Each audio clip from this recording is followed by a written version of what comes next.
Tövəndi diqqətinizə Şunqar kabi çağla namlıq çatma yazmanın 4-cü qismini sunaman. Şunqar kabi çağla 4-cü qismi.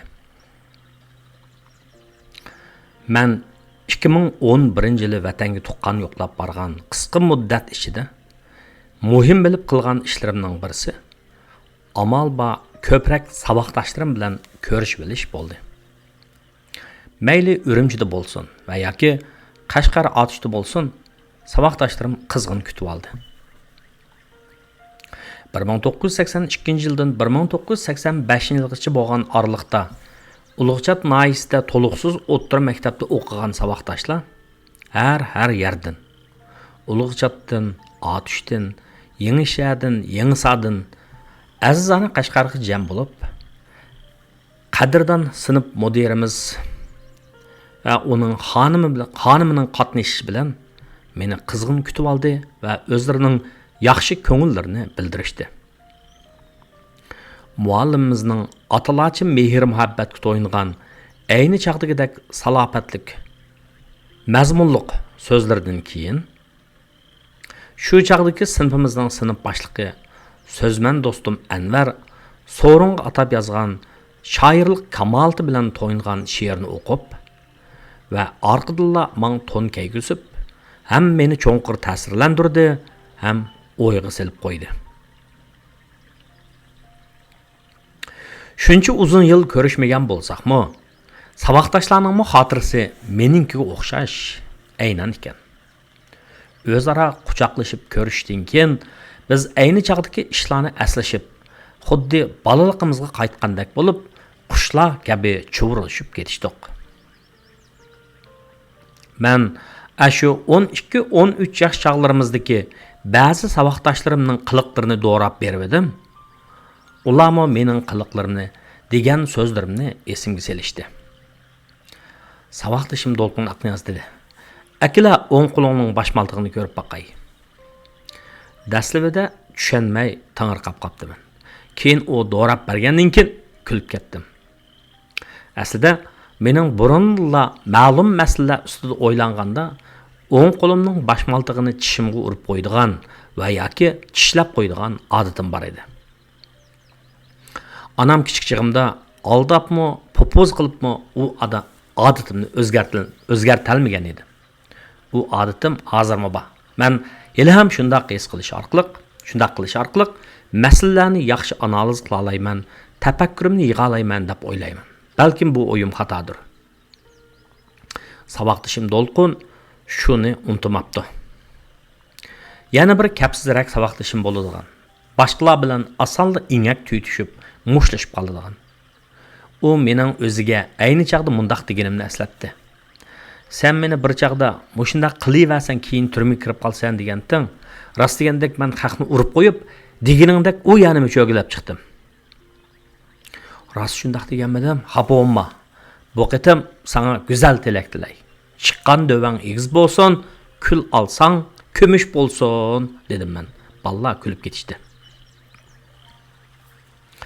Anvar ustozimizni so'zga taklif bo'lgandan keyin meni so'zga taklif qildi. Esimni qilishchi men mundaq dedim. Hurmatli ustozlarim, qimmatli saboqdoshlarim. Oldi bilan sizlarning meni qizg'in kutib olganingizga rahmat. Sizlar ko'rsatgan mehr, muhabbat va odamgarchilikka qancha rahmat etsam ozlik qiladi. Sizlar bugun ish harakatinglar, gap so'zinglar orqali ustoz mehrining ulug', saboqdoshlik mehrining yuksak bo'ladiganligini menga texmi cho'nqur his qildirdinglar. Men hammanglardan minnatdorman, rahmat. O'ylab baqsam, normal bir odam o'zining cheklik hayotida o'zaro muomala qilishib, yaqin ko'rib o'tadigan odamlari öz urug' tuqqanlari, qo'shnilari, xizmatdoshlarining ichidagi ayrimlari va saboqdoshlarini qo'shgandimi, ko'p deganda 300 yoki 400 dan oshmaydi ekan. Demak, men uchun sizlar men eng yaqin ko'radigan shu odamlardan sizlar. Men sizlardan minnatdorman. Sizlarning shodliginglar mening shodligim, sizlarning qayg'unglar mening qayg'um. Bundan keyin bir-birimizni texma qadrlashib o'tishsak. So'rin oxirlashganda ko'nglim bir qismi bo'lib qoldi. Rost gapni aytsam, men ularning orasidagi birisi bo'lib, ular bilan uzun yasholmaydiganligimdan ko'nglim bir qismi bo'ldi. Chet eldagi uzun yillik o'z qavmimdan ayrilib yashagan tanholik hayotda men boshlang'ishdan tortib ta oliy maktabgacha birga o'qigan barliq saboqdoshlarimni har zaman eslab turdim. Ko'zdan yiroq, ko'ngildan yiroq bo'lishning aksicha, mening qimmatli saboqdoshlarim, kishilarim, men ularni o'ylagan sari menga to'liq yaqin tuyuldi. Ilham, men ashular bilan birga o'tgan kunlarimni seg'inib, aslab, ro'yi kayfiyatimni tangshab, ko'nglimni yaxshi istaklar bilan bazlab, yilda chet eldagi hayotimda tepishgan aqam saylarim bilan bir qitim bo'lib qolgan so'rinlarda ularga so'yimlik saboqdoshlarimning menga solun, ya'ni chiroyli tuyulgan hikoyalarini so'zlab berib yashab kelyapman. Men yozmamning bu qismini mening hayotimdagi muhim bo'lgan ashu 3-400 odamni tashkil qilg'ichi oliy maktabda 5 yil birga o'qigan 34 nafar saboqdoshimga bag'ishlayman. Men mushu kamgacha yozgan asarlarimning ichida ayni chaqda Urumchida Uyg'urcha jurnalda, keyin Amerikada inglizcha gazeta e'lon qilgan o'zimni bo'la oladiganman degan asarni bak yaxshi ko'raman. U maqola mening oliy maktabni bitirib biror oy vaqt o'tmagan vaqtdagi ro'yi holatimni, xiyollarimni ro'shan ifodalab bergan. Men aldirab yosh to'kmaydigan, bo'libmi qiyinchilik va xiris oldida ko'z yesh qilmaydigan odam. Ammo men 1993-yili oliy maktabni bitirgan yili iyul oyining oydinlik bir kechasi Pamir tog'lari etigiga joylashgan O'ytaq o'rmonchilik maydonidagi uyimizda qat'iy uxlay olmadim. O'rnimdan turib uyning oldiga chiqdim. Tog' teraklarning yo'pirmoqlari yenik chiqib atgan, tog' shamilining allaylishi bilan shildirilishib atadi. Ko'k shu qadar suzuk. Uyimizdagi muzdaq ot cho'qqisidan qarlari erib oqadigan O'ytaq daryosining shavqinidan boshqa jahon jimjitlik parishchisining qushig'ida lazzatga cho'kkan. Tabiatning bu go'zalligiga mas'ush bo'lgan vujudim titirmoqda. Odatdagi vaqtlar bo'lsa, jinni shayotun hikoyasini to'liq anglab cho'ng bo'lgan men bu jimjitlikdan go'zallik emas, balki sur his qilgan bo'lardim. Ammo u kuni O'ytaq o'rmon maydonining qo'rosida beshimni changallab bir hazo aylanib etdim. Ichimda bir o't, bir xil etib tugatkisiz hissiyot ko'rildaydi. Xeyli bir vaqt o'tgandan keyin uyga qaytib kirdim. Kirdimda Urumchidan elib kelgan narsalarimga ko'z yugurtdim. Men nimanidir bir nimani izlaydim. To'g'ri desa, shu vaqtda anchalar naqsha anglab ketmaydigan mening o'qish bitirish harpisida qaysi bir saboqdishim so'q qilgan bir un alg'u lintisini anglag'im keldi. Un alg'udan naqsh yangradi. Bir tiziq marjon, bir dasti guldak o'tgan edik saboqdosh bo'lib, endi biz bugun ayrılar bo'ldik, judolik ishi ko'zlarga to'lib. Qoldi aslama yatoq sinibda, qoldirishda bog'langan makon, katsakmi yiroq joylarga, bizlar saboqdosh hamon. Judolik ishi to'kildi bugun, ayrılışqa chidolmay ajab, o'ksib o'kinib gahi kulishib, xo'shlashmoqdamiz oq yo'llar tilab. Qoldi aslima yatoq sinibda, qoldirishda bog'langan makon, katsakmi yiroq joylarga, bizlar saboqdosh hamon.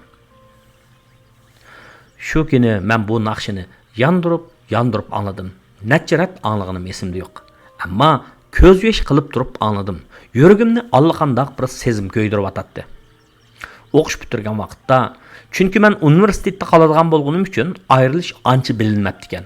Ammo buni o'rmonliqqa purkingan, havosi sap tog' bag'rida eslarim shu qadar pok va suzuk bo'lib ketdiki, bir xil tasvirligisiz ruhiy holat ichida o'zim, o'tmishim va kelajagim haqida qalam davratdim. Demak, ashu maqolaning vujudga kelishida mening qalbim tuprog'ida o'sib yetilgan saboqdoshlarga bo'lgan so'ygi muhabbatim pilti bo'lgan edi. 1988-yil sentabrda Tangriteg'ning har qaysi joylaridan bo'lib 34 o'quvchi egilik boshqarish fakultetiga qabul qilindik. azroq vaqtdan keyin Mehrinsa ismli Dörbeljindan kelgan oq pishmoq, egiz bo'yliq kelgan saboqchimiz maktabdan chekinib ketib qoldi. Ikkinchi yili Ishkirdagi tibbiy maktabdan Qaysar Anvar ismli asli Qarmay shahridan bo'lgan bir yigit kasb almashib bizning sinfga keldi. Shuning bilan sonimiz yana 34 bo'ldi. Bizning saboqdoshlar otashlik ana makan Tangritog'ning har qaysi yerlaridan kelgan edi. Sinfimizga Urumchidan 11 nafar o'quvchi qabul qilingan bo'lib, ular Urumchida nomi bor 14-o'rta maktabni bitirgan o'quvchilardan Asqar, Munavvar, Sodiqjon, Gulzar, Farhod, Hafizugul va 5-o'rta maktabni bitirgan Rizvongul, Urumchi Qozoq o'rta maktabni bitirgan Savliya va Maqat, universitet sho'ba o'rta maktabni bitirgan Ilshod hamda 17-o'rta maktabdan Asqat To'xtila edi. G'o'ljidagi danliq 7-o'rta maktabni bitirgan o'quvchilardan Zaynura Ma'matimin, egiz bo'yliq ammo urug' kelgan Farhod Aziz va ustonliq ham chaqchaqchi kelgan Yoqub Umarlar edi. Bu ikkisi hozir televiziya stansiyasida diktor bo'lib ishlaydigan Ablat Abdurayimning saboqdoshlari bo'lib, Ablat pedagogika universitetidan bularni yo'qlab yatqimizga kelganda, G'o'ljidagi yozuvchilar to'g'risida, ya'ni Ma'matimin O'shur, G'ayrat Osim apandilar ham tangtush do'stlardan shoir Abdukim Hasan, Nijat Ahmad va Eli daryosi jurnal haqida menga xil ko'p gap qilib beradi. Qashqar diyoridan uyi viloyatlik pochta idorasida bo'lgan o'zi qavul tipik Uyg'ur yigiti bo'lgan nomi mashhur viloyatlik 6-o'rta maktabni bitirgan Arslan Abdurahmon, Qog'illik Noillik 1-o'rta maktabdan Adil Mahmud, ya'ni shoir Adiljon Tunyaz bilan maktabdosh.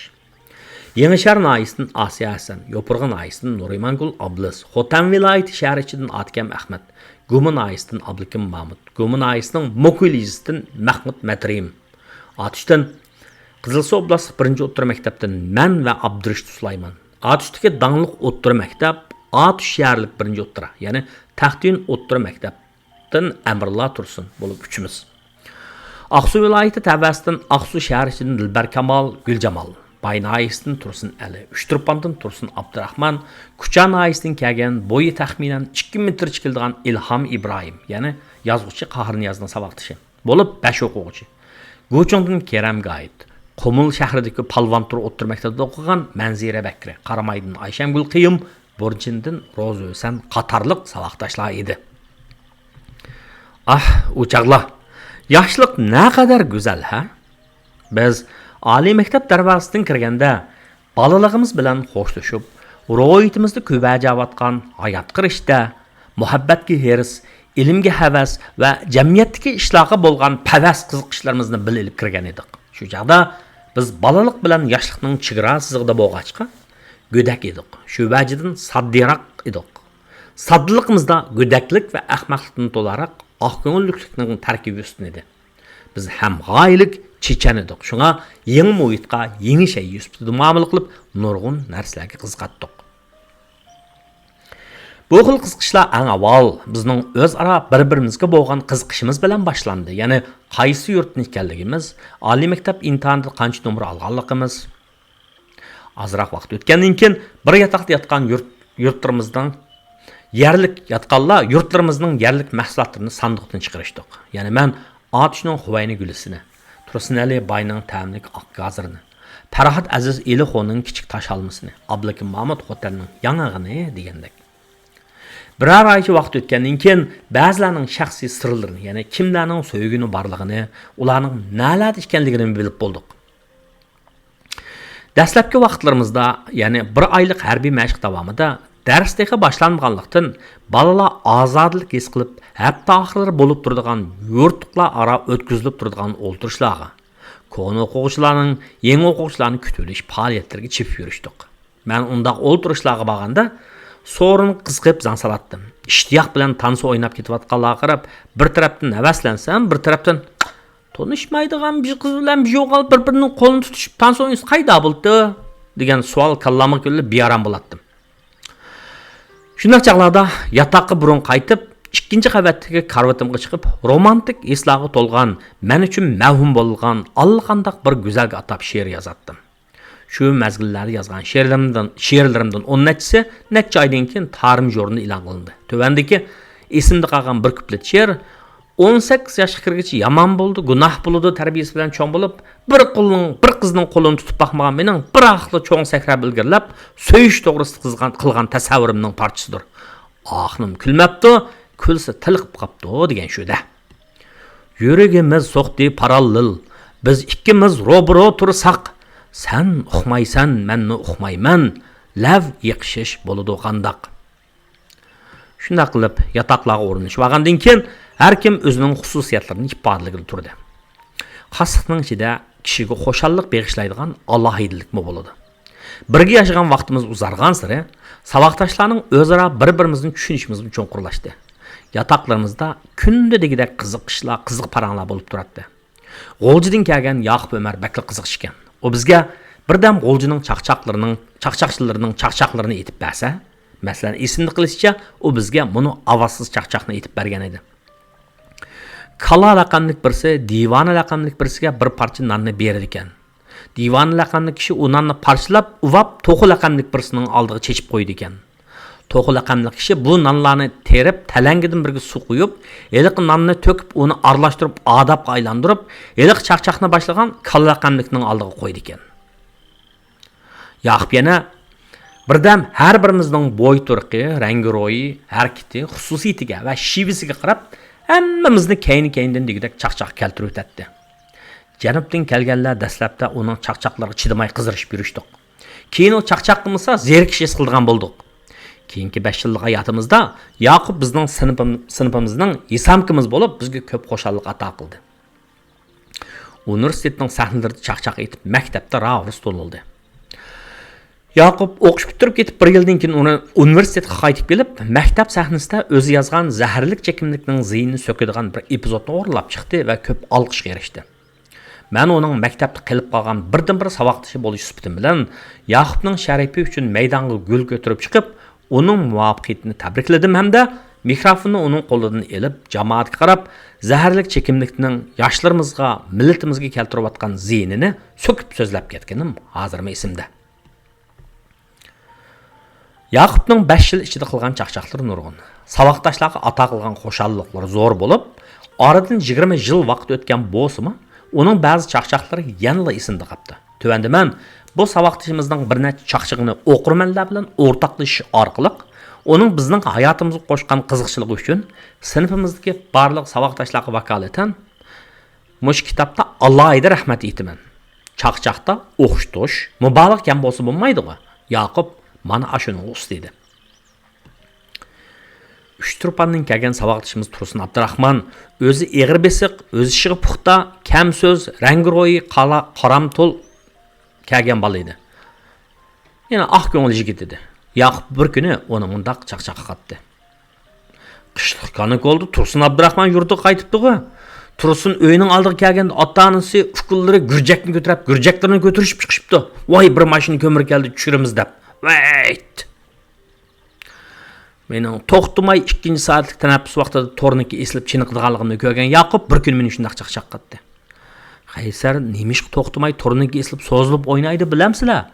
Asli u bir egiz bo'yliq qizga talab qo'yibdi ekan, o qiz egizlab keling debdi. Sinfimizning ittifoq sekretari Adil Mahmudning bolalarni sinfga yig'ib olib, ittifoq nizomnomasini dars o'tadigan odati bor edi. Yoqub uni mundaq chaqchaq keltirdi. Adil tug'ilganda qizil bayroqni ko'tarib, internasional she'rini to'g'lab bu dunyoga ko'z ochgan ekan, u dunyoga manganda yuziga qizil bayroq yeb uzatamiz. Saboqdoshimiz Tursun elining ko'zi kichikroq bo'lib, bir kun Yoqub uni mundaq chaqchaq qatdi. Tursun eli muhabbatlashman deb qiz izdisa, durbun bilan izdimiz qiz topolmaydi. Saboqdoshimiz Farhod Aziz ham egiz ham o'riq bo'lib, Yoqub uni hadisla piv botolkasiga o'xshatib chaqchaq qilib ketadigan. Saboqdoshimiz Abdukim to'limi oq ko'ngil bo'lib, Yoqub atay uni qizitib, Abdukim uni qilmaydi, buni qilmaydi desa, Abdukim uning gapiga ishinib sakrab ketadigan hamda, "Yo'q, men uni qila olmayman" deb karavotning 2-qatidan yalang oyoq dikkida polga sakrab o'zini isbotlash urindigan. Voy, uning bu qilig'ini ko'rib, uning puti og'rimagan bilan bizning yuragimiz og'rib ketadi ekan, lekin yana kulishib ketishyapti. Odam degan rostla qiziq bo'ladi ekan. Atuşdan kelgan saboqdoshimiz Amrlarning tijoratchi do'stlari ko'p bo'lib, ular ba'zida yotoqlarimizda qo'nib qoladi. Aralashgan odamlarning ko'pligidan Amrullah sinfda ko'p o'ltirmaydi. Yaqub Amrullarni ko'proq pulga taqab, chaqchaq etib terik turib qo'yadi. Masalan, o bir kun shunday dedi. Do'stga 10 so'm chaplab qo'ysanglar, Amrullah sinfdan chiqmay do'stga qarab kullab o'ltirdi. Bundaq chaqchaqlarga Amrullah terikini bilan boshqalar uning terikini qarab kulishadi. Qiziq dunyoda bu. Oxirgi hisobda chaqchaq degan birovni qurbon qilish badaliga boshqalarni kuldiradigan so'z o'yini. Savaqdishimiz Zaynuraning qoshlari bakli budur bo'lib, quloqlarini yepib, ba'ayni qishda kiyib olgan quloqchaga o'xshaydi. Shunga ekan Yaqub Zaynurani quloqcha deb chaqirib qo'yadi. Bir kuni Ayshamgul leksiyani o'qib beryapti. Zaynura konspikt ko'chiryapti. To'satdan Zaynura deb qoldi. "Chinroq o'qig'ina adash anglayolmadim." "Aa, quloqchangni ko'ribsan, yaxshi anglaysan" dedi Yaqub Zaynuraga qarab. Biz hammamiz buni anglab kulib ketishdik. Yaqubning chaqchaqlariga boshqalar inkasyandirib bo'lolmaydik. Bilib bilmay uning gaplariga ahmoq bo'lib qolatdik. Menimi yo'q gapga ishontirib, 4-qavatdan nachirat pastga tushirib chiqarib ahmoq qilib etgan edi. Birla savaqdishimiz, ya'ni Yo'pog'idan kelgan Nurimangul ismli savaqdishimiz ajoyib chaqchaqlar bilan Yaqubning advini berib qo'yapti. Qizlardan Nurimangul karomat qiziqchi bo'lib chiqdi. Tövəndə ko'pchilikka mening esimda qolgan Nurimangulning chaqchaqlaridan ikkini aytib beray. Bir kuni Farhat Aziz checheni butunlay tushirib o'tib sinab kirdi. Kirdida o'zining pok ko'z qirdirib atgan beshini silab turib dedi. "Qanday qizlar, chiroyli qo'yib ketibmanmi? Yarashibdimi?" Nurimangul shunday dedi. "Ha, yarashibdi. Beshing oppoq, yuzing qap-qara. Muz cho'kining o'ziga o'xshabsan." Men oliy maktabning oxirgi yiliga kelganda, hamda turmush ishimni o'ylashsam muvaffaq deb qarab, bizdan to'van qo'shni sinfdagi bir qiz savoqdosh bilan kino ko'rib, buni hech kim bilmaydi deb yurgan may oylarining birida oldiga street, ya'ni ko'cha deb inglizcha yozilgan maykini kiyib, fakultet binosining oldidagi o'rmonlikda paranglashib o'tirgan savoqdoshlarning yeniga berib qoptiman. Nurimangul mening kelganimni ko'rib so'rdi. "Qaysar, maykingizga nima gap?" Gapdanligim tutib ketib shunday dedim. "Ko'cha" degan gap. Ya'ni mening qalbim kangri bir ko'cha. Hozir javob Nurimangul shu hamalni meni gap bilan elibdi. "Voy, diqqat qiling juma. Qo'shni sinfning qizlari kangri ko'changizga qusib vayron qilib yatmisan." Balalar kulishib ketishdi. Gapdanlik qilgan to'ya dedim men ichimda o'zimga. Shundan keyin Nurimangul bar so'rinda gapni ehtiyot qilib og'zini yumib o'ltirdigan bo'ldim. Bizning saboqdoshlar oq ko'ngil, ejil, o'zaro mehribon bo'lib, bir-birimizga nisbatan hurmat va muhabbat ko'rsatishyaptiq. Her birimizning tug'ilgan kunida saboqdoshlar o'pcha rasmga tushib xotir qoldirishadiq. Sinfimizda har sohada ko'z ko'ringan iqtidorli bolalar ko'p bo'lib, sinfimiz fakultetimizning ko'zi edi. Maktab o'quvchilar birlashmasi va fakultet o'quvchilar uyushmasida Tursun Ali, Sodiqjon, Munavvar, Savliya, Zaynura, Keramgaytga o'xshash o'quvchi kadrlar. Asqar, Ro'zi Husanga o'xshash fakultetimizga shon sharaf ilib keladigan tantarbiya azmatlari. Arslan Abdurahman, Adil Mahmudga o'xshash qobiliyatli sinf kadrlari. Ayshamgul Qiyimga o'xshash munavvar a'lochi o'quvchilar. Yaqub Umarga o'xshash maktabga to'nilgan qiziqchimiz va o'zining sho'xligi ham o'yinlik amroqligi bilan ishqiliqlari maktabda hikoya bo'lib turadigan Amrullah Tursundak saboqdishimiz. O'zining ochiq mijozi, muloyim kulgisi, qo'y qadimgarchiligi bilan bolalarning qizg'in yaxshi ko'rishiga erishgan Apizgul. Boshqalarning ko'nglini ayaydigan tirishchan, xushxuy saboqchimiz Manzira. Sahib Jamol kelgan Munavvar. Sinf bo'yicha qizlardan meni sallab gap qildigan ikki saboqdishimning birisi bo'lgan Asiya va gapni tuzla davrdigan mard mijoz yana bir sanchi saboqdishim Gulzar. Oliy maktabning 4-yilligida yaponchani xeyli yaxshi o'rganib, sinfda ancha-muncha men bilan yapon tilida so'zlashib qo'ydigan latofatli saboqdishimiz Atikam Ahmad. Ya'ni Atikam keyin Yaponiyada o'qib, Xotanga qaytib ketdi. Odamga siyli sipoy muomala qilgan Guljamol. Yataqda yotgan qizlarni atrofiga yig'ib olib, hamma ish xo'shal yashaydigan Zaynura Mamatman. Kiyimni yarashimliq kiyib yuradigan Dilbar Kamol. Ko'zlari Uyg'ur xalq rivoyatlaridagi malikalarning ko'zlaridek ko'k kelgan tirishchan saboqchimiz Rizvangul. Qozoq tili ona tili bo'lsa-mu, Uyg'urchani suvdak so'zlaydigan, odamga shunday qizg'in muomala qilgan Savliyaga o'xshash ajoyib saboqdoshlarimiz bor edi. Qisqasi, bizning saboqdoshlarimiz o'zlarining o'zgacha aloyligi, xususiyati bilan sinfimizga saboqdoshlik hayotimizni rangaranglikka purkab, ko'p ma'niga ega qilgan edi. Haqiqatan qiz saboqdoshlarimiz go'zal va axloqli, o'g'il saboqdoshlarimiz ruhliq va zabardast edi. O'zaro chaqchaqlashatdik, atay tirik turishib qo'yishatdik va bundan huzurlanib kulishatdik. Bizning saboqdoshlarning ichida Farhat ismlikdan ikkisi bo'lib, bolalar ularni Krauslar deb chaqirishib qo'yatdik. u ikkisi kimning cho'ng kimning kichik kravs ekanligini pat talishib qo'yishyapti, chunki hech kimning ahmoq bo'lib ko'ringisi yo'q-da. Burchunda qozoq qarindoshlar bilan birga o'sib yetilgan saboqchimiz Ro'z Husan yangidan maktab kelganda uni apsi bilan ilib kelgan edi. Apsi bizga o'zining yurtining asli Aqsudan, Ro'zning dadasining yurtining Atishdan ekanligini, Ro'zning qozoq tili maktabida o'qib cho'ng bo'lganligini so'zlab va o'zaro yaxshi o'tishimizni umid qilib ketib qoldi. Ro'zning gaplari qiziq, qiliqlari andan qiziq edi. O dastlabda qozoq tilida so'zlab yurdi. Uyg'urcha so'zlaganda ba'zi gaplarni qiziq deydi. O bir ishni to'g'ri qildim deb o'ylaydi ekan, uningda chon turadi. Ardın bir yıl o'tgandan keyin o Uyg'urcha muhabbat naqshlarini voyaga yetkazib aytoladigan darajada yaxshi bo'lib ketdi. Ro'zni asliganimda uning oliy maktabining 1-yilligida siyosiy iqtisod darsida bo'lib o'tgan buni so'zi esimga keldi. Bizga siyosiy iqtisod darsini marhum yozuvchimiz Ahmad Ziyoyi apanning o'g'li Arslan Ma'lim beradi. Bir kuni Arslan Ma'lim Ro'zdan so'radi. Qo'shimcha qimmat degan nima? Ro'zi javobni berib bo'lgandan keyin Arslan Ma'lim yana so'radi. Undaqda nisbiy qo'shimcha qimmat degan nima? Nisbiy qo'shimcha qimmat degan qo'shimcha qimmatning aksi. Nima deding? Tuzukroq javob ber afkamay, dedi Ma'lim. Men dedim-ku aksida, men degandan keyin javob shu, ha? Javob shu. Biz o çağlarda saqlı barlarını təcrübəlik deb qaraytdıq, işinətdik. Şunlaşqan ekan, Abdurishidni atish uchun kelgan uchun emas, balki saqlıning inati uchun ishinib turmush hayot qilib qo'ygan edik. Hozir jahon uning aksichi deb anladim. Ya'ni saqlı bar kishilar qo'rqinchliqmish ba'zilarga. Qozoq o'tirini bitirgan saboqimiz Maqat Baayni general Dalilqon Sugurbayevga o'xshash baslik edi. Esimni qilishicha, uning dadasi 3 yil inqilobi qatnashgan kishi bo'lib, shu chaqlarda davr surgan Janobil Apandi bilan qudubaji kelishadi.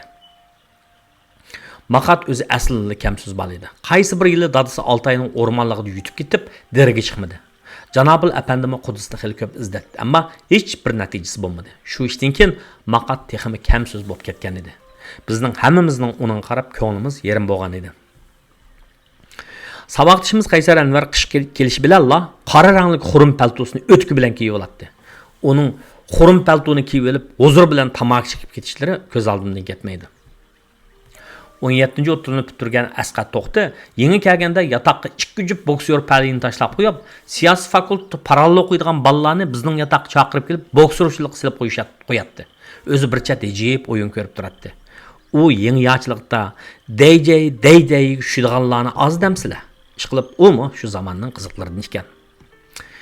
Guchungdan kelgan saboqchimiz Kerem Gayet Xushxatni aytib chiroyli qizatdi. Abduxoliq Uyg'urning O'yg'on degan she'rini yo'g'on qilib yozib, karvatining beshiga solib esib oladi-yu, ammo o'zi soat 9 ga uxlab, atkanlik darsga to'la kechikib qoladi. Shundaqdimi, natijasi yaxshi edi, chunki u o'zi aqlli edi. Menga o'xshash sahar soat 6 bilan o'rnidan turadigan bo'lsa, darsda uning odam yetishalandigan. Men tunji qitim Amerikaga manganda, Beijingda xattatlik va katiblik qilib turmush o'tkazayotgan Kerem Gayet men bilan 2 kun birga bo'lib meni Aydromga elib chiqib, yaxshi tilaklar bilan yo'lga silib qo'ydi. Men o'tganda, uning bilan ko'rishganda, uningga ashu ishlarini asıltib, yana bir rat minnatdorligimni bildirdim. Kuchadan kelgan haddidan ziyoda egiz bo'yliq saboqchimiz Ilhom Ibrohim ko'ngli bo'yiga o'xshashli tuz yigit bo'lib, men bilan sirdishga amroq edi. Oliy maktabning 4-yiliga kelganda uningga ingliz tilini o'rganish ishtiyoqi kirib, xeyli tirishchanlik ko'rsatdi. Ilhom uning seriqlanli chapanini kiyib olib, sinfning eng keyindagi partada o'tirib o'rganish qilayotgan qiyofati ko'z oldimdan ketmaydi. Saboqchim Asqarning menga yangi uqum inglizcha, ya'ni New Concept English degan ingliz kitobni ilib kelib, kursga qatnashib qilgan yordamini unutib qolganim yo'q. Munavvar Gulzar bilan Sodiqjonning uyida oliy matematika imtihoniga qizg'in munozara bilan tayyorlik qilganimiz ham esimda. Qog'iliqdan kelgan Adil Mahmudning sinflik xizmat vazifasi va kishilik xarakteriga qarab, saboqdoshlar uni Ashuji deb chaqirishib qo'yadi. Ushturbandan kelgan Tursun Abdurahmon o'z ishiga puxta, g'am tashvishdan xoli yashaydi. Muhabbat o'ti yomon narsa. Men uning iztirobga tushganini muhabbatlashayotgan qizi ichkiriga o'qishga mangmoqchi bo'lganda ko'rgan. Aqsubaydan kelgan Tursunli bir chaqlarda German filosofi Nietzschening kitoblariga herisman bo'lib ketgan edi. Shuning ta'siridami fikrlari o'zgacha edi. Anglasam, uning maslahatining foydasini ko'rganlar uni donishmand deb chaqchaqlashib qo'yishar ekan. Amrlarning o'zgacha qiziq gaplari va qiliqlari bo'ladigan. Bu yerda hammani deb bo'g'ilib bo'lmaydi. Shundaqmi esimda qolgan buni ishni deyishga arziydi. Bir kun Amrlar universitet kutubxonasida turib tamoq chekayotganda kutubxonaning oldidan bir ayol chiqib uni ayblaydi va 50 so'm jarimani qo'ymoqchi bo'ldi. Yenimde 50 so'm pulim bo'lsa, kuytundan saranga o'tkimamdim. Amirlarning shundaq deb ko'zining paxtasini chiqarish bilan jarimaning yeb yo'qab ketdi. Xotan Go'midin kelgan saboqchim Mahmud Matriyim nazarimda dunyodagi eng yuvosh inson edi. Ya'ni ortiq gapi yo'q, intayin kam so'z edi. Biz 4-yillik chiqqanda u deyman. Oq rangli kapchapkasini kiyib olib, hatto oxirlari kunduzda yo'qab ketib, kech bo'lganda qaytib kelgan bo'lib oldi. Men uning bilan xeyli chiqishib, chaqchaqlashib qo'ydigan. Bir kun yataqda ikkimiz yolg'iz qolganda men uni parang'i saldim. Mahmud, Mahmud, nima bo'ladi sizlarga? Hatto oxiri yo'qab ketyapsizlar, odamdan sirtib. U maktabga, buni izlab berib. Nimanchiq do'stlarni bor yasizlar? Do'st emas, muhabbat. Shundaq deb o'mmoqni kulbatdi. Bir qiz do'st emas, bir nechidanglar? Anda u menga nasab qilishga boshladi. Aslim yugurib-yumay. Yuyib boqmamsizlar menda bir satan qizlar bilan yoshlikni bekor ketmisin ay. Qaraganda tanha yashab ketayotganimga Mahmudning yoki ishi pushqanchig'i yoki menga ish og'ritganchig'i. Onu anlab, qaqaqlab kulbatdim. Uning bundaq gaplarni deyishni o'ylab boqmabdi ekanman. Buni zodi yuvoshning mungizi ichida deyish kerakmi? Yoki oq kapkining ostida odam bor deyish kerakmi? Mening yana Hamidin bak minnatdorlik bilan eslaydiganim Urumchilik saboqdoshlarning vujudida aks etgan Uyg'urlarga xos bo'lgan odamgarchiligi va mehmondo'stligi. Bu nuqtani alohida ta'kidlashim balki mening 12 yoshga to'lmay turib o'qish uchun har yerda musofir bo'lib, musofirlikning dardini tatqanligim, shu jarayonda har xil odamlarni ko'rganligim va har xil ishlarni anglaganligim hamda ba'zi yaxshi odamlarning himmatiga erishganligimdan bo's kerak. O'xil hayot sarguzashtlarim menga yaxshilik bilan yomonlik, muhabbat bilan nafrat, odamgarchilik bilan xaslikning o'tirisidagi farqning naqadar cho'ng bo'ladiganligini his qildirganchigi. Ko'nglim undaq alomatlarga hali ham sezgur. Shu vajdan Urumchilik saboqdoshlarning odamgarchiligini so'zlamasam, ko'nglim cho'qimli cho'ltib bo'lib qoladi. Hayotning yana bir ma'nilik tarafi odamlar bilan berish kelish qilishib o'tishda. Yaxshi narsalarni muvofiq darajada boshqalar bilan o'rtoqlashishda o'z ifodasini topadi. Yoki sen boshqalarni izlab qo'ymaydigan, yoki boshqalarni izlab qo'ymaydigan bo'lib qilishdan Xudo saqlasin. Men Amerikada yashagan xeyli uzun yillar bo'ldi. Doimligida ko'nglimda o'zimizni va turmush odatlarimizni bu yerdagi xalq bilan, ularning turmush odatlari bilan selishtirib turaman. Amal bor o'zimizdagi ortiqchilikni ko'proq ko'rishga tirashaman. Agar Uyg'ur jamiyati asosiy jihatdan men ayni chaqda biladigan jamiyatning ko'p o'zgarmaganlar bo'lsa, bizning qadrlashga tegishli ortiqchiligimizmi oz emas ekan. Oldi bilan sanashga arziydigini bizdagi kuchli jamoatchilik eng. Bu an kishilarning harakatini idora qilib turdi. Ya'ni jamoatning yaxshi ish va yaxshi kishilarga beradigan ijobiy bahosi rag'batlantirish rolini o'ynasa, nachar ish, nachar shaxslarga tutgan tanqidiy pozitsiyasi nacharlikning adab ketishini to'sidi. Undan qolsa, Uyg'urlardagi mehmondo'stlik va mardlikni, odamgarchilikni dunyodagi xil xalq to'g'ri olmaydi. Qanday xalq ashundaq mehmondo'st, mard keladi? Tigi-tigidan esil o'tgan, ko'zi to'yib cho'ng bo'lgan, o'ziga ishindigan xalq. Demak, bizning Urumchidan kelgan saboqdoshlar xalqimizning ashu esil xislatlarini o'zida mujassamlashtirgan. Yaxshi tarbiya ko'rib cho'ng bo'lgan. Boshqalarning ko'nglini o'ylaydigan saboqdoshlar uchun yomg'irlik kunda kunlik, do'stlar uchun cho'llikka gullik, bo'ron chapqinda qalqan, och qolganda talqon hozirlashga har zaman tayyor turadigan bolalar edi. Balkim hozir bolalar ayni chaqda oliy maktablarda mavjud 2 tiyinlik suv hikoyasini bilimiz kerak. Shu chaqlarda ba'zi maktablarda mundaq nachar xohishlar bor ekan to'q. Maktablarda nomi chiqqan tuxumidan buzuq biror ikki lukchak bo'ladi ekan. Asli undaq bo'ylar oliy maktabga loyiq emas. Ular yangi kelgan bolalarning yatqig'i kashqurlari usib kirib, biror o'quvchini tutib uningga 2 tiyinni tanlab, "Menga suv akir" deb buyurar ekan. O bichara o'quvchi bozordan yaxshiroq yeydigan narsa ilib kirmasa, yeliq lukchak harom tamoq u bolani urdi ekan. Demak, o'z-o'ziga zulm silish, o'zaro xo'rtush degan mushu. Avval odillikni o'zingning ichida turg'izmay turib, haqni umid kutma. Biz yangi kelgandami shu 2 tiyinlik suvning varianti ulush keldik. Bir Namoj raqamli universitetning ichida uyi bor harom tamoq bo'ladigan. Biz bilan tang oliy maktabga boshqa fakultet qabul, oliy maktabning boshqa fakultet qabul qilingan edi. Qanday bo'ldi u bizning yataqni tepib oldi. Har hafta bir necha kun tok o'chgandan keyin uzun bir qing'roqni ishtinning kayniga qistirib olib, ishni tepib kirdi. Og'zidan chiqayotgan satgap, popoza hayva. Bir kuni uni, bir kuni buni bo'za qildi. Bu maxluqning qo'lida qing'roq. Bo'lmasa yaqısını tutib kalladın birini qo'ysang alacaqlıq. Şu çağlarda sanat institutida janubda bir yerda cho'ng bo'lgan 2 yosh urushib qilib, birisi-birisiga pichoq silib, yana birisini o'ltirib qo'yganlik xabarini anglag'achqa, yana bu ikkilisinin hayoti nobud bo'ldi degan gap. Odamlardagi talvilik va sarangliqni mo'ljalligini bo'lmagandan keyin bu chirkin go'yning qilmishiga sukut qildik. Hisobda talvilik idrokdan ustun kelgan bo'ldi. Shu kunlarda xotirjam uxlamaqimizmi ta'sir bo'ldi. Uning ishini tip vaqirab kirishi bizga refleks bo'lib qolgandek, har kuni tok o'chgandan keyin bir hazar dakka-dukida bo'latdik. Ko'zimiz ishik tarafda bo'latdi. Shu chaqda o'ylarimni o'zimga o'xshash sadda bo'lsa kerak. Agar bu harom tamoq menga chiqilib qolsa, hargiz antimni olmay qo'ymayman. Hatto to'mir davomatga xat yozaman. Yana biz bu yerda xotirjam o'qiyamdik, yo'q deb. Kechalar o'ylab ketdim. Ta'limga u menga chiqilib boqmadi. Lekin men uning keyingi ahvolini surishtirib qilib turdim. Keyin u og'siz jinoyat bilan necha yillik kesilib ketibdi. Demak, kimki atrofidagilarga zo'rlik, zo'mbollik yoki askilik qildi ekan, may uning cho'ng yoki kichik bo'lishidan qat'iy nazar, ularning qilg'ini hech yo'qmi deganda bir qism kishilar unutmaydi. Aslida bu ishlarni so'zlab yurmsam bo'ladi, ammo u guyning bizga qilgan askiligini qat'iy unutmayman. Uning bizga saqan parakanchiligi, askiligi, keyin Asqar, Farhod, Sadiqjon qatorliq Urumchilik bolalarning uning nasihat qilishi va g'azablanish bilan to'xtadi. Demak, sinfimizdagi Urumchilik saboqdoshlar bu yerda bizga qalqon bo'ldi. Bizning Urumchida uy bor saboqdoshlar boshqa yurtdan kelgan bolalarni uyga ayrim chaqirib turishdan boshqa har yili muborak ishga yetib kelish bilan ular bizni uy kollektiv yosida yetliq patiga chaqiradi.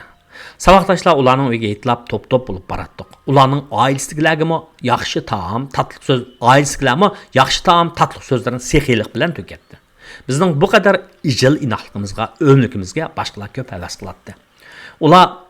Ular bilan birga o'tgan ash kunlarni asligimda o'qishga kelgan 1-yil may oyida Gezitxonda uyi bor saboqdoshimiz Rizvangulning uyiga yetlab borgan yuz bergan bir ish esimga keldi. Biz oliy maktabning 1-yilligida birinchiligidagi hayitda, yana shu hayit may oyining bir kuniga to'g'ri keldi. Bizning sinf mudirimizda ta'limimiz bor ekan. Bizning muallim Abdulla G'ofur ismli yosh o'qituvchi edi. O'zi egri besiq va o'quvchilar ko'yimchan edi. Biz o'qituvchimizning uyiga yetlab bo'lgandan keyin Urumchida uyi bor saboqdoshlarning uyiga yetlashga tushdik. Navbat bo'yicha Gezitxonda uyi bor saboqdoshimiz Rizvangulning uyiga ketib o'tib, shu chaqlarda mavjud traktor zavodining yanida bir to'p nomard lo'kchaklarning hujum uchirdik. Biz o'zimizni tutib olib Rizvangulning uyiga kirib oldik. Jidalni pulga setib oladigan, boshqalarning o'zini tutib olganligini qo'rqqanlik deb tushundigan bu hamoqatnochilar bizni qo'g'lab, qo'llariga pichoq to'qmoqlarni olib Gezitxona oyliklar qurosiga besib kirdi. Shuning bilan biz Rizvangulning uyiga necha soatlab qapsilib qoldik. Jidal ko'rmaganlarimiz jiddilashib ketdik. Bo'libmi Adil bak o'diqib ketdi. Uning Rizvangulning apsi qarab, "Telefon bormi? Saqchi telefon qilayli. Og'amchi bormi? Og'amchi bilan 4-qavatning darasidan serilib tushib ketib ketayli" deyishga. Bu Adil bizni va o'zini Allah aydı qismning odamlar deb o'ylab qolgancha. Rizvangulning apsi Gezitxonda tahrir bo'lib ishlaydigan Rayhan Mo'ydin appay, "Qo'rqmanglar balla, ishlar birozdan keyin izg'i tushib qoladi" deb intayin tamkinlik bilan inkos qaytdi. Men Rayhan appaydagi o'qil tamkinlikka bak qoyil bo'lgan edim. Qaysar ruhliq tamkin Uyg'uranisi. Keyin men bu qoyilligimni bir necha yil so'zlab yurdim. Atishdan kelgan do'stim Turg'un Rayhan appayga kuyog'il bo'lganini anglab, Turg'unning Rayhan appayga kuyog'il bo'lganini anglab, uning mundaq degan edim. Sen cho'qim baxtli bo'lsan. Bizdagi qiz alsang, onasini ko'rdigan gap nihoyat to'g'ri aytilgan ekan. Saboqdoshimiz Asqarning dadasi shu chaqda Urumchi shaharlik yemak-ichmak shirkatiga direktor bo'lib, xizmat qilayotgan Jabbor aka kichik PL mehmondo'st bilimli kishi edi. Asqar meni uyga kelib borganda alayta men bilan paranglashdi. Mendan yurti bo'lgan otishning ahvolini so'raydi. Qatnash nazoratida o'tirish saboqdoshimiz Hafizgulning uyiga yetlab borganimizda, Hafizgulning dadasi beshidan Uyg'urning badam do'ppisini tushirmaydigan Emin aka bizni xushxuy kulimsirab kutib oladi va uzitib qo'yadi. Saboqdoshimiz Farhod Qahorning onasi marhum shoira Tursunay Husayn xonim bizni onalarcha mehribonlik bilan dasturxonga taklif qiladi. Do'nkovrga yaqin yerda do'kon ochilgan Salay Hajaka biz bilan cho'nqur suhbat bo'ladi. Marhum Amerika qizini yo'qlab kelganda men bilan telefonda xil so'zlashgan edi. Kim bilsin, berib ko'rishib bo'lguncha bizdan vaqtsiz ayrildi. Buningdan boshqa yana xalq ishlar nazoratida o'ltirishliq saboqdoshimiz Munavvaraning opsining o'qishib atgan polovlari, 14-o'rta maktabda uyi bor saboqdoshimiz Gulzarning opsining eg'izda qalg'idak pishirgan etliq baklavasi, saboqdoshimiz Savliyaning dadasi professor Serg'azi muallimning bizga qilgan g'amxo'rliklari, ish qilib nurg'un ishlar esimga keldi aslasam. Bo'libmi mening esimdan mangu ko'tarilmaydigini 1993-yil yozda o'qish bitirib joy-joylarga ketish oldida saboqdoshlarning sinfimiz joylashgan binoning yendiki ko'plikda tak tong atguncha qiziq aslilarni aslab parang qilishib, naqshda olishib, o'zimizni qo'yib o'tib, 5 yilda salmagan shavqin suranni selib o'tib, ko'z yosh qilayotgan saboqdoshlar bir-birimizga tasalli berishayotgan ashu qimmatli ko'rinishdir. Ashu qimmatli saboqdoshlarimning ta'sirida 5 yil jarayonida menmi o'zgardim. Hayatni texim so'yib yashaydigan, dastlabki yillardagidek rasmga tushganda qizlardan qechib emas, ularni izlab tushadigan, ketib chiqdidan toshqan chiqqandek bir ikki chaqchaqnimi keltiradigan bo'ldim desa. Bizning saboqdoshlar 2003-yilda o'qish bitirganimizning 10-yilligini xotirlab, joy-joylardan Urumchiga yig'ilib o'zaro yuz ko'rishdi. Ammo mening jismim borolmadi. Shu kuni saboqdoshlarning o'rinlashtirish bilan telefon orqali hammaylar bilan qisqacha bo'lsa-mu so'zlashib chiqdim. Shundaq. Ben bir-birimizga shu qadar qizg'in va samimiy bo'lgan saboqdoshlarimni so'yayman. Ular bilan hayotimni butunlay his qilaman hamda ular bilan faxrlanaman. Shundaqla ularning meni aslab, mening 5 yil jarayonida soddalik va go'daklikda qilgan so'zlarimni, ishlarimni so'zlash orqali meni seg'indanlik cho'nqur ishinaman. O'tda aradan 5 deguncha hikoyalarga to'lgan 20 yurgimizni pejiltidi. Aşu 5 yılda qalğan əslime. Nime gül degan qiz saboqdoshlar. Idinglar go'yo farishta sifat. Nima o marjon o'g'il do'stlarim, shunqar idinglar ham mangu abad. Mayli G'uljida yoki Xotanda, mayli Urumchi va ya Bostonda, mayli Aqsuda yoki Altayda, yashayli nada yerda osmonda, kassakmi yiroq uzoq joylarga aslab turamiz ham nafas bo'lib, yashaymiz undan kuch-quvvat ilib, ko'nglimiz pavas umidga to'lib. Seg'inib turdik har vaqt har chaq. Chunki biz o'tkach inoq ittifoq, maktabda bo'lgan o'tliq paranglar dilni yo'ratar bo'lib to'kchiroq. Kimning barqini saboqdoshlari, bir-biri uchun sadoqat bergan, uzun yillarda yiroq allada yuraklari bir tang so'qib yurgan. Yaxshi odamlar ko'milmas mangu, go'zal muhabbat o'lmaydi aslo. Shunqarni qo'g'lab yurgan ey so'ygu, bilib qol shuni emassan tanha. Agar dunyoga qayta to'ralsam, kim bilan yashash tanlashim bo'lsa, sizlarni ulug' saboqdoshlarim tanlab olaman, ikkilanmaylar. 2013-yili may